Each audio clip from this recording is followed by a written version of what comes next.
controversial Islamic cleric Sheikh Gumi, who's well known for negotiating with terrorists, says that he is prepared to personally lead an amnesty campaign for convicted IPOB leader Nnamdi Kanu if the separatist agitator publicly renounces violence and shows remorse. Gumi spoke on live television saying that his position is rooted in his belief that negotiation, not force, remains Nigeria's most effective path to resolving insecurity. He claimed that the Nigerian military is not designed for guerrilla warfare and that kinetic strategy alone cannot solve the country's security challenges. Let's take a look. Let me give an example. Now, this Kanu that was imprisoned for terrorism, for agitating that our soldiers should be killed. If the same Kanu now will show remorse and also call for peace, honestly, I will be in the forefront in calling for his pardoning and amnesty for him. Look, Shagari, our president, we are from the same actually town, or in fact related with Shagari. He gave amnesty to Ojukwu. Well, this is quite the twist. Sheikh Gumi, who has been criticized for his controversial statements, including the empty coffins conspiracy theory, is now offering to lead an amnesty campaign for Nnamdi Kanu. That irony is thick. Gumi has been advocating for negotiating with bandits and pardoning terrorists while simultaneously opposing foreign intervention to stop those same terrorists. Meanwhile, here is a 2021 BBC interview featuring Sheikh Gumi saying that kidnapping children from a school is a lesser evil than bandits who storm a town, ransack it, and kill people. Gumi made the comments shortly after 27 students had been abducted from a forestry college in Kaduna State. Let's take a look. Yes, in fact, kidnapping children from school is less evil than going into a town and ransack it. Before, we are getting death by hundreds, going into town, kill anybody, children. So now they are taking children safely without killing them. You see, now they are very careful about human lives. They are becoming careful about human lives. So before, is the mission is to go into a town in which they are having problems with them and sack it and kill everybody. Well, Gumi's views on bandits have been widely criticized as sympathetic to criminals. He was reportedly involved in negotiating the release of the 27 students in Kaduna State in 2021. Vimbai, I'd love your comment on Sheikh Gumi. I mean, that 2021 video resurfaced online after the 24 Kebbi schoolgirls were released, and we heard him in that video saying that kidnapping is a lesser crime than the terrorist attacks that occur while people are being killed. He's also saying that this non-kinetic approach is better than the kinetic approach. Your thoughts? Well, OJ, I consider that an insightful broadcast, and I'm not a lawyer, I'm not a professional. I hope legal minds can speak on that. But I believe a precedent has been set with regards to what we do with insightful broadcasts, or what happens according to the Nigerian constitution to people who share insightful messages. Because as far as I'm concerned, trying to sanitize the kidnapping of innocent children should be something that is specifically prescribed for in Nigerian laws. And now this is what worries me, is that these are the characters that are being platformed.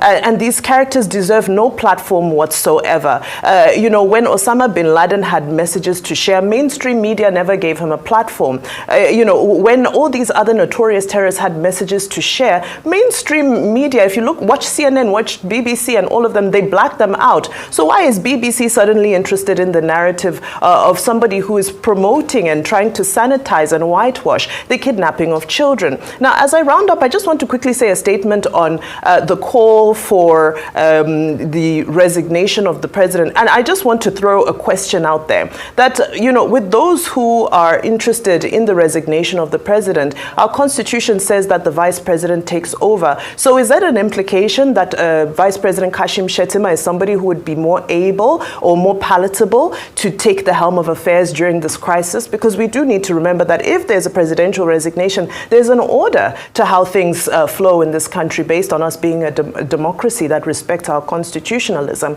So I think also we have to be careful with some of the requests that we make in the heat of this moment. But that's unless we're okay, those who are calling for this, if they're okay with the presidency of Kashim Shettima, because that's what the constitutional order calls for. Well, I said that nobody has called for the resignation of President Not Tinubu. on this table, but it's Nobody- on social nobody- media. On social media. Social media.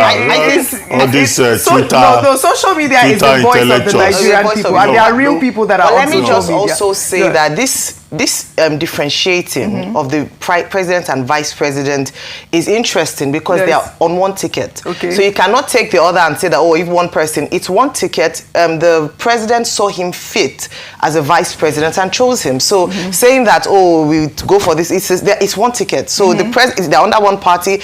I want to believe that it's the same ideology. It was on the same principles and, The law manifesto. does not say if the president resigns, yes. the DP2 must go. All right. Yes, what I'm There's just no saying, such what I'm addressing Sorry, guys. I'd is like this for us to case address around both this of them. main topic about Sheikh Ahmad Gumi. And, Vimbai's comment here was very apt, talking about the fact that, that was an insightful broadcast. And these are the kind of people that are being, platformed to negotiate with bandits, negotiate with terrorists. He even said in one interview 2 days ago, saying that he goes into the forests with, government officials to negotiate with the terrorists. I like Vimbai's point Very, very about the apt. role of the media. Correct. No platform. Whether local or foreign.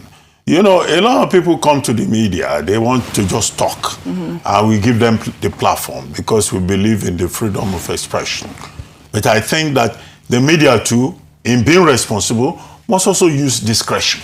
It's not everything that you put out there. A man like Sheikh Gumi, he says a lot of things that are inflammatory. No, but he's a government negotiator, Dr. But that's what I meant. No, it's not a government negotiator. But he negotiates with the government officials, he says. He's a self-appointed go-between. So why is the government working with him? Between terrorists and the government of Nigeria. Why is the government working with him? He's the one saying. No, he's not the one saying it's actually happening. No. He's saying when he goes to negotiate, he goes with security persons. Yes, that's what's happening. In a country where you can hire the police, you can hire anybody. Absolutely. Are those persons that went to negotiate, were they hired? That's the question you have to ask. Were they supplied by the Nigerian government? Because we've been talking about government negotiating with terrorists and bandits. This is Sheikh Gumi promoting himself and saying things and saying that it is better to kidnap schoolgirls. That's what he said. Rather than to go after terrorists. No, that doesn't make sense. Yes. Those children, they have the right to dignity of the human person. They have the right to freedom. And nobody should come and say that you can kidnap girls. Now that's a lesser evil. After all, we have the Child Rights Act. We have the Prohibition Against Violence Act. We have all the laws that are there. The thing is to enforce the law. This same Sheikh Gumi says if Mazi Nnamdi Kanu, if he shows remorse, he will go and plead on his behalf. On what authority is he pleading? Where does he have? Who gave him the role? What constitutional authority does he have? There's a judicial process in place. We're discussing the matter, and he says he will go and get Mazi Kanu He's going to negotiate in his capacity as who? So these are the conversations out there, Dr. Bat, and I love the way that you summarize that because like we said, Vimbai said, it's an insightful broadcast. An insightful broadcast. Isn't it a crime, Dr. Bat? I don't know. I mean, you tell me because these are some of the... That's why I said this is the irony. That's why I said this is the irony that we're seeing. Part of the charges that Nnamdi Kanu was his insightful, what they allege as an insightful broadcast. Absolutely. Let me just say one thing that, yes, we're saying, he's is self-imposed or he self-appointed. But the truth is that there's a kind of audacity and boldness with which he comes to speak without any question, at least that we know of, that makes you believe that there must be some sort of backing.